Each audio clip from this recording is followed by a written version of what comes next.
Jay here, Stretford Paddock. This is the Paper Talk. No, we're not going live at 11:45 at night. We are going live now, so forgive me. I think there was a bit of a mix-up there with the scheduling time, but we're live now, so that's all that matters. So make sure you're getting involved in the chat and the comments. Steve out is Jay's doing good. No, I am not. Mick Hullahan, ball day. Good to see some people in the chat silking some random stuff. Loads of stories to get through. The big one, sort of what I focus on this morning, is Bryan and Mbeumo. But before I get to that, should we talk about the fixtures? Because the fixtures have been released. We knew we were going to play. We know we're going to play all the teams that we're going to play. It's just curious as to when we're going to play them. And the big one, for me, this is it. This is the big one. The big announcement, or the big sort of twist in the tail with the fixtures, was an opening day fixture against Arsenal at Old Trafford. So our first game is going to be against one of the best teams in the Premier League, against Arsenal at Old Trafford, though.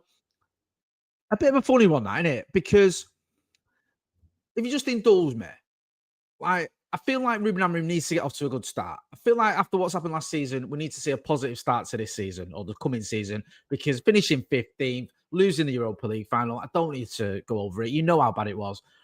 A lot of us believe in Ruben Amorim, myself included. I think he's the right man. But you want to see him get off to a positive start so people don't start asking questions going, is this season going to be just like the last one? Is he the wrong guy? All the rest of it. And that's a tough one, isn't it, for your first game this season, being against Arsenal? Because if you lose that, I don't want to be negative, but if you lose that, then people already will start going after one game of the season going, he's not kicked on from last season. And yet it's quite feasible that you could lose to an Arsenal side that have been, three successive seasons. So it is a tough one. I always fancy United at home. Call me deluded after our recent records, but I think Manchester United should be beating everyone at home. And I think if you look at the last game against Arsenal at Old Trafford, we were pretty unlucky not to get some out of it. That second half performance in particular was quite good. It was an enjoyable game. I don't say that very often about games at Manchester United. Let me know what you think.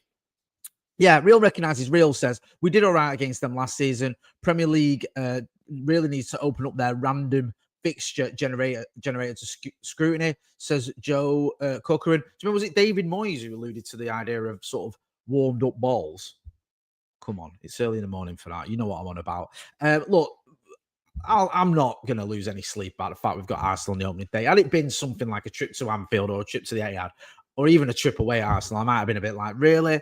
Arsenal at home, it's a winnable game, and it's a game that everyone should be up for, and I'm looking forward to it. Call me insane or masochistic. I'm actually looking forward to that. I'll go with a couple of the other sort of main fixtures before we can all move on and talk about more pressing matters. There was, I think it's City away on the 13th of September, Liverpool away on the 18th of October, Leeds away on January the 3rd. We've not played them for a little while, have we? I'm looking forward to that one. That's one where Manchester United needs to turn up for that one. There's no excuses. We cannot lose to Leeds United, honestly. I'm one of Ruben Amorim's biggest fans, but I'll tell you what, I'll be calling for his head if we lose to Leeds. Santa Not says, I've seen more meltdown from Arsenal fans about the list. Laughing emojis. The Arsenal fans love a meltdown, don't they? They love a conspiracy theory and everyone's out to get us and it's not fair. And actually, even though we lost to PSG, we were the best team in the Champions League. Actually, even though we didn't win the Premier League, we were the best team over the course of the Premier League season in the Premier League. So just get it right. I mean, what are they even on about? Joe James John says, will Arteta get sacked? Good question. Kevin Aitchison says, not playing on 26th of December. Gutted. I didn't even look at that. Sergi Lopez says, Jay, do you personally think we will get Mbeumo? Sorry, Mbeumo. Mbeumo. I call him every name under the sun. Bryan. Do I think we'll get Bryan? I do. Let's get into that. Glenn F says, so we're going to get Mbeumo. Jay, my main man, I think we will. Here's the latest story that's doing the rounds. There's lots of twists and turns. Now, just to give you a little bit of a recap, what we know, what we can say is pretty reliable, is that Manchester United are interested in Mbeumo. He's interested in coming to Manchester United. I think it was Ornstein that said he's interested in coming to Manchester United. I don't know why I started talking like Tony Blair or David Cameron. Yeah, he said he's interested in coming to United. That's from reliable sources, reliable journalists. United put in a £44 million bid plus 10 million in add-ons. Felt very much like a first bid. The sort of bid you give where you go, look, we want him, we're trying to get him. We're not taking a mick, but we don't really expect you to go, yeah, that's enough. So 44 million plus 10 million add-ons as a sort of initial bid made a lot of sense to me. Then we had this story from Darren Lewis that Spurs were in for him and that he was open to the idea of going to Spurs because Spurs had just appointed Thomas Frank. In fact, I think when Darren Lewis first ran this story, it was before Thomas Frank had been officially appointed as Spurs manager. Then he followed it up when Thomas Frank had been appointed by saying not only was Mbeumo intrigued, I think, which is what Sky said as well, he's intrigued by the idea, but that Spurs had put in a £70 million bid. That came from Darren Lewis, and I like Darren Lewis. I think he's a good guy, good journalist. I don't see that being true, though. I don't know why no one else is reporting it if that is the case. And he's not infallible. He might have got that one wrong because I'm a bit surprised if that is the case, that why no one else is really reporting that. If that's an official bid from Spurs, that should be pretty much common knowledge almost. Everyone should know that and go, well, Spurs are putting a 70, and yeah, it doesn't feel like anyone's running with it. So I don't know. Let me know what you think. Get involved in the chat in the comments. So it looks like, anyway, regardless of whether they put a bid in or not, I don't think they have. There was interest from Spurs. That's what we were hearing. Definite interest. And even though Mbeumo prefers Manchester United, he was intrigued, which is a new word to throw into the sort of the transfer lexicon, isn't it? Intrigued. You don't get that very often when you're talking about transfers, do you? Oh, he's intrigued. I'm intrigued. Tell me more.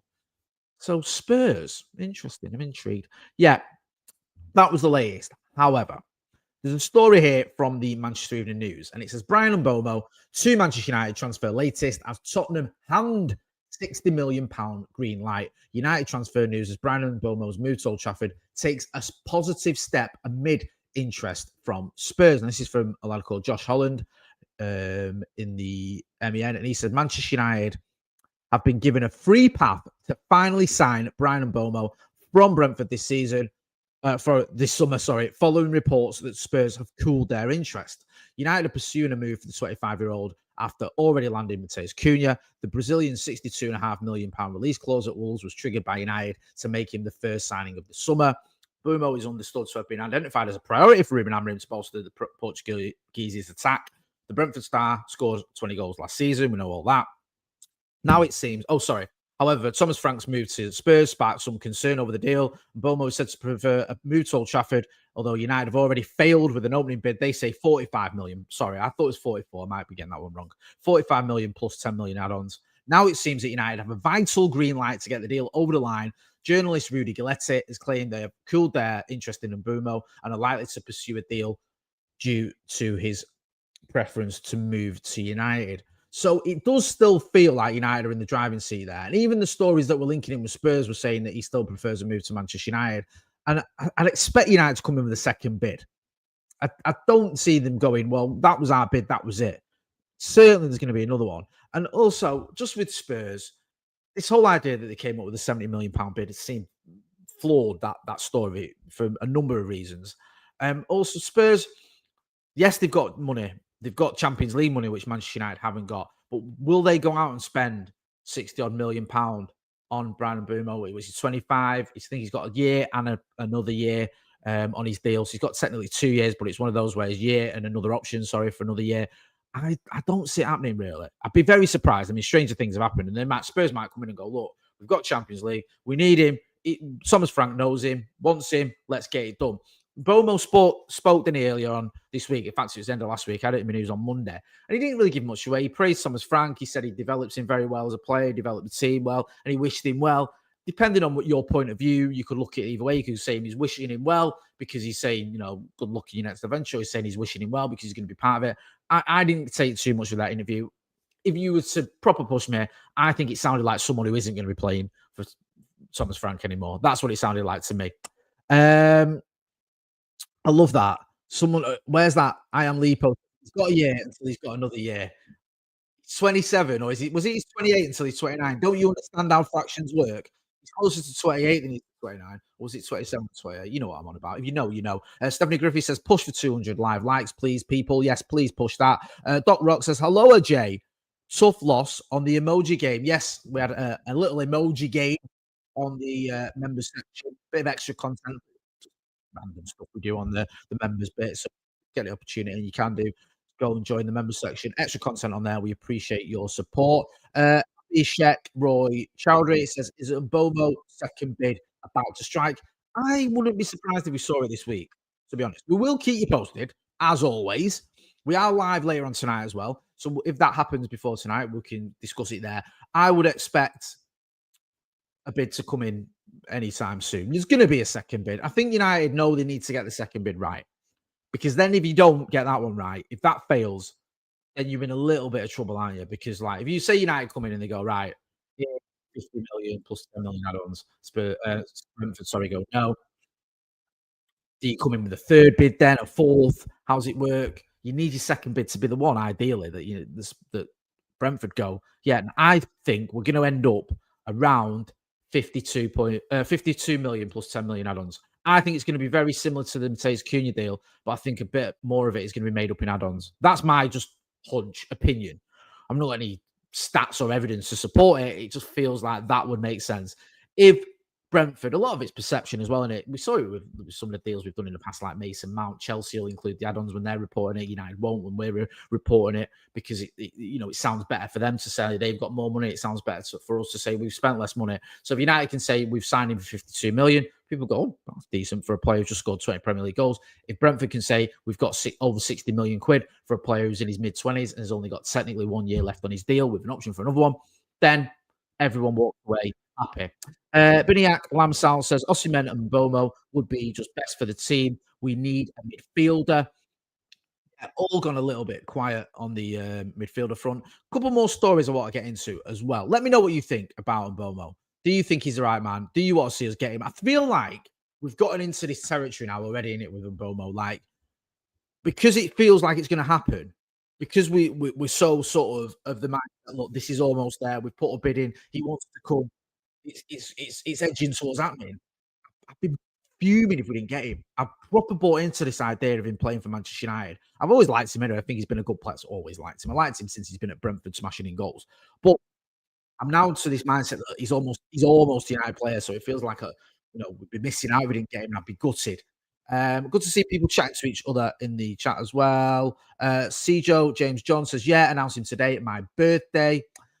Happy birthday. Many happy returns. Another story we had doing the rounds. I think this was Romano tweeted exclusive. I think it was this yesterday. Man United agree a new deal for third goalkeeper Tommy Eaton staying at the club until June 2026. Decision shared with Ruben Amorim and approved by the coaching staff. Official soon. You may look at that and go, what do you do? A third choice goalkeeper, who cares? I care, because I think Tommy Eaton is a good guy, good person to have around the club, has got that experience. Everyone raves about him of being one of those characters you want in the dressing room. I've met him a couple of times, always comes across really well, seems like a proper sound lad. And that's the most important thing with a third choice goalkeeper in it. He's probably not going to play for Manchester United this season. We haven't got European football. We've only got the 2 cup competitions. There's a good chance in one of those cup competitions it's Ali Bayande or maybe even Andre Onana. I don't know. Or maybe even Emi Martinez. We don't know what's going to go on with the Manchester United goalkeeper. So it isn't about Tommy Eaton, becoming or being the player that plays for Manchester United. It's just about what does he bring to the dressing room? Is he a good character to have around? Has he got that experience? And also, if you did need to call upon him for whatever reason, let's say you had a couple of injuries to goalkeepers, could you call upon him? Yes, you could. I think he's a pretty reliable goalkeeper. James Ducker just tweeted 20 minutes ago. Nick Cox's impending departure as United Academy director to become technical director at Everton, the latest in a series of major changes to the football management operations teams at both clubs. And Nick Cox leaving United, going to Everton, obviously offered a bigger role there. So the stories like Everton poach Manchester United Academy director. We'll have a look at a little bit more of that later on in the day. I think we can maybe get into that in Transfers Live. Man United's Academy obviously doing very well. It's sad to see talented individuals leaving there, but it's not the end of the world. But we can get into it a little bit more later on. Also, there's another story we want to get into that I think we're going to get into a little bit later on as well. I think this. Sorry, forgive me. The camera's all gone a bit weird, hasn't it, on this one? I don't know what's going on here. Yeah, I might need to put another 10p in the meter. Um, why has it gone like that? It's just all gone a bit. Yeah, when like we proper zoomed in, didn't it? All a bit weird. Let me see if I can fix this for you. We can try and sort it out. Is that any better? Or is that just made it worse? Um, there you go. I think I fixed it. Are we all right? Yeah. What is going on? Honestly, last thing you need when you're sat in your kitchen trying to do a live is the camera just zooming in on your face, especially when, you've got a few wrinkles. Um, Richard Potter. Is it Richard Potter? Oh, see, it's all happening. I'm trying to keep up. Just said, there you go, very pretty, or something worse to that effect. Thank you. Oh, are we all good now? Are we all good? I had a mad little moment then because I was so wrapped up in the stories and I looked at the camera and I was like, hang on a minute. Is everyone seeing that? What's going on? Forgive me for putting you through that first thing on a Wednesday morning. No one needs that, do they? Yeah, talk about Tommy and good characters to have around the club. Talk about Nick Cox. He's leaving. Few changes in the coaching setup and all that stuff. We'll get into all that a little bit later on. We'll talk about Jadon Sancho because there was a story doing the rounds, wasn't there, about Jadon Sancho, about what's going to be happening with him. Because obviously, we know that he was offered the chance to stay at Chelsea. I think they offered him 90 grand a week. He's on about 250 grand a week. So I understand why he didn't want to take that. Um, he's not going to take a massive pay cut, is he? Not for 160k a week less. So I understand it. I know people are annoyed, but Chelsea basically give United 5 million quid not to have him. United were going to get 25 million quid if he went to Stamford Bridge. It doesn't feel like he's got much of a future at Manchester United. United trying to shift him on. There's a story here. I think it's in Caught Offside running it. Ruben Amorim makes Jadon Sancho decision with new club entering the race to sign him. Manchester United are planning to prioritise a permanent transfer for winger Jadon Sancho this summer rather than immediately entertaining loan offers, according to Romano. So this has come via Fabrizio Romano. He's saying the 25-year-old's future remains uncertain following his loan spell at Chelsea. United's decision to look for a permanent transfer reflects both financial and sporting reasons. The Red Devils are looking to raise funds for their transfer business this summer, and Sancho is a player who is not part of Ruben Amorim's long-term plans at United. It says he gets about 250k a week. Among the early suitors are Napoli, according to Romano and according to Caught Offside. Let me know what you think about Jadon Sancho. Does anyone out there actually think Jadon Sancho's got a future at Manchester United? Or do we just need to move him on? Would you take another loan just to get him out of the club, get him off the wage bill if you can get someone to eat up his wages? Or do you think Manchester United need to be getting a permanent deal? I think we need a permanent deal for Jadon Sancho. I said a similar thing about Anthony. I think there's some sort of deal trying to be worked out in there with Real Betis and Manchester United in terms of Anthony. Almost like a rent to buy scheme. But Jadon Sancho, he didn't set the world alight at Chelsea. He did okay. And I think he did enough to make clubs look at him and go, there's still a player there. Obviously, scored in the Europa Conference final, had a decent return in terms of goals and assists, had a bit of a lull in the middle of that loan spell, didn't he, where he wasn't getting goals and assists. But Enzo Maresca did play him a lot, did like him. He got picked a lot. So there's a reason to think that other clubs might look at him. And also his reputation wasn't that long ago. He was helping his club Dortmund getting into Champions League final with a very good performance against PSG as well in the first leg of the semi-final. So I don't know. Let me know what you think. Do you think there could be an opportunity there for Jadon Sancho to move on a permanent deal? Or do you think we just need to get him off?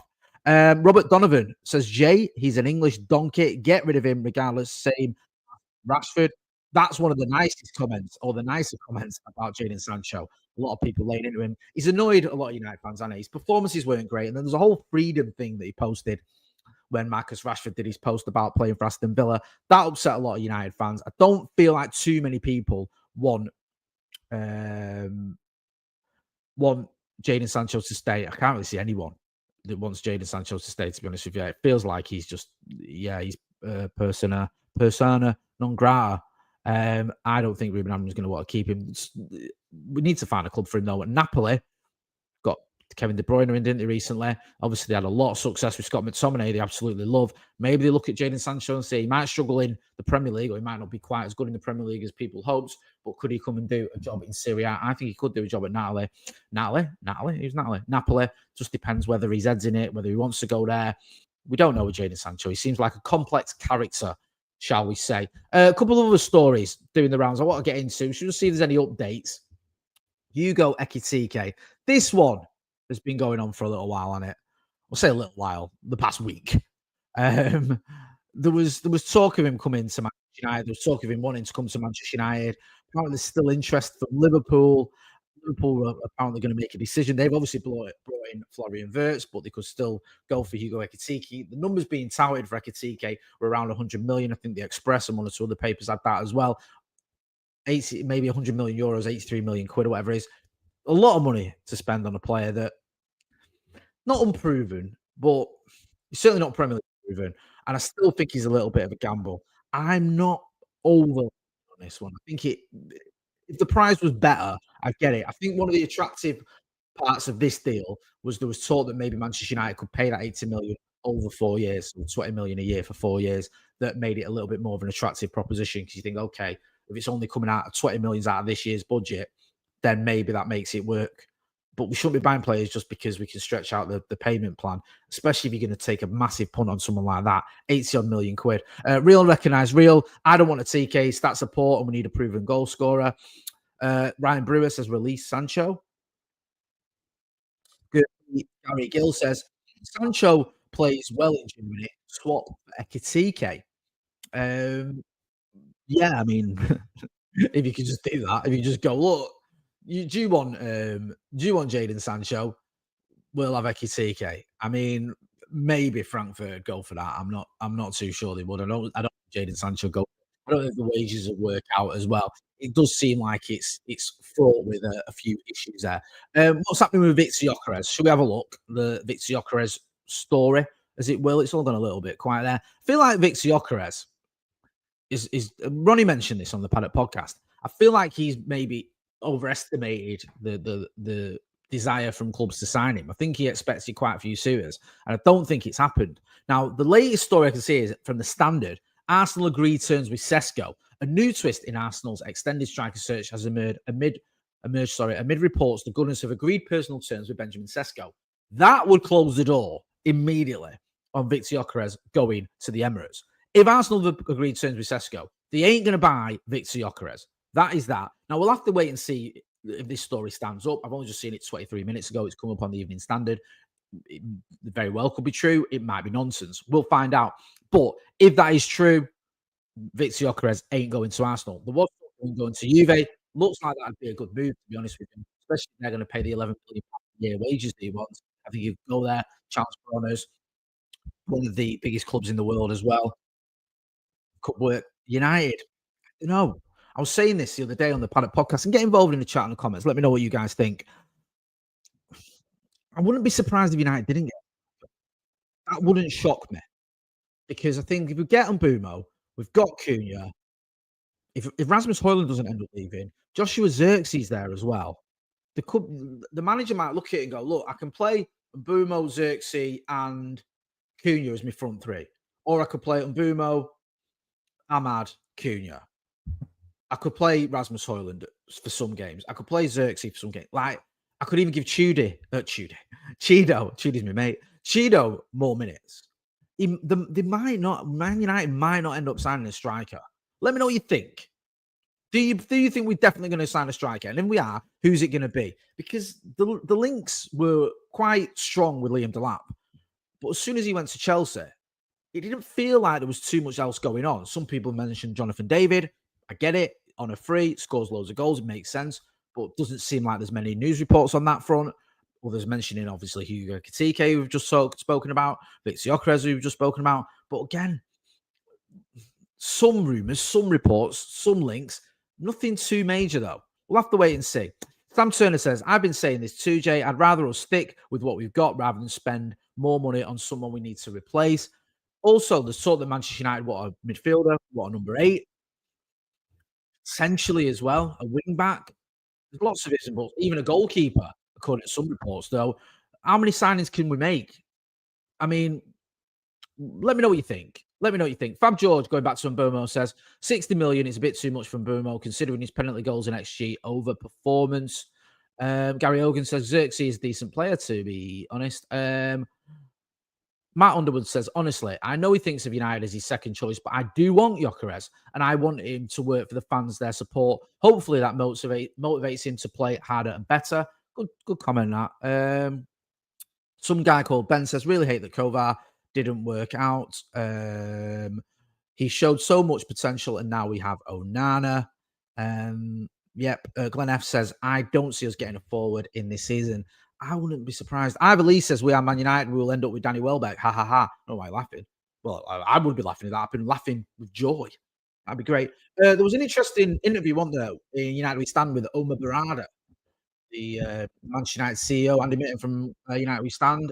Sat down with him, had a chat with him. covered a whole range of topics, the new stadium, says Cunha, ticket prices, the Ruben Amorim, of course. It was a really good sort of in-depth interview, and fair play to Andy. He always does get the best interviews, doesn't he? So if you've not had a chance, subscribe to United We Stand and go and check that out. We're gonna have a look at that and maybe do something on that, on some of the things he said. Probably later on this week, we'll have a little look at that one because it was a really interesting interview. And we have done sort of these explainer vids, haven't we? These videos where Joe's looked at Christopher Vivell, Jason Wilcox. So we're planning to do one on Omar Rada anyway. And with that interview, that just makes it even um, more tempting, should we say. If you've not hit the like button, please do so. I'm going to get into some more comments. Phil Berry says, I love Welbeck back at United. Stevie Out says, get Andy on, please. Yeah, I want to get Andy Mitten on. We usually get him in the pre-season. If we see him on tour, I'll see if I can grab him for a long time. Give me my first job, selling United We Stand, fanzine outside Old Trafford, way back in 1993, I think it was. Yeah, no child labour laws back then. Jackson Barnes says, we should get Vlahovic from Juve. They are willing to let him go. It all went a bit quiet with Dusan Vlahovic, didn't it? Do you remember when Ralph Ragnick was sort of mentioning him, wasn't it? I mean, to be fair, Ralph Ragnick, he mentioned everyone. But it does feel like that transfer or the rumours around the transfer for him haven't really gained any momentum. I'm just looking last season, 10 goals, 4 assists, 29 appearances. He's a good player in here. Just want 25. Has that ship sailed for him coming to Manchester United? What do you think? I think it might have done, I do. I feel like if that move was going to happen, it would have happened by now. I'm going to leave it there. Thank you to everyone who got involved in the chat. It was really good conversation this morning. Apologies as well for the sort of mid-video zoom that happened there where it zoomed in. I was like, I seen the comments, like, what's everyone on about? It's a bit, yeah, no one needs to see that, do they? We're going to be back later on tonight with transfers live. Yeah, long shift this today. I mean, graft with me. So make sure if you're not doing so already, you are hitting like, share, and subscribe. I'm Jay Moy. This has been the Pib Talk from a pretty sunny Salford. Thanks for watching.